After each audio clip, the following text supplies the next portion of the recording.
मालेगाव तालुक्यातील अजंग वडेल परिसरात दिनांक 29 जून 2026 सोमवार रोजी वटपौर्णिमा मोठ्या उत्साहात आणि भक्तिभावाने साजरी करण्यात आली।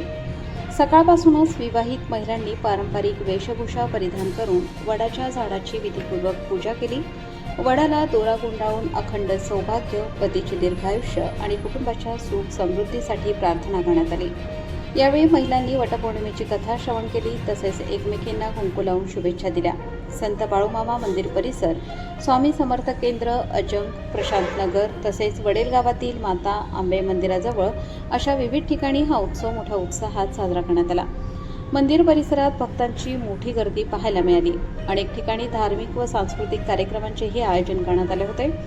वटपौर्णिमा हा भारतीय संस्कृतीतील एक महत्त्वाचा सण असून श्रद्धा, परंपरा आणि कौटुंबिक मूल्यांचे जतन करणारा सण म्हणून ओळखला जातो। दरम्यान स्वामी समर्थ केंद्र अजंग येथे विजू चंद्रात्रे, तात्या गणेश कुलकर्णी व त्यांच्या सहकाऱ्यांच्या उपस्थितीत पारंपरिक पद्धतीने पूजा व कार्यक्रम पार पडले। परिसरात सर्वत्र आनंदी आणि उत्साही वातावरण निर्माण झाले होते।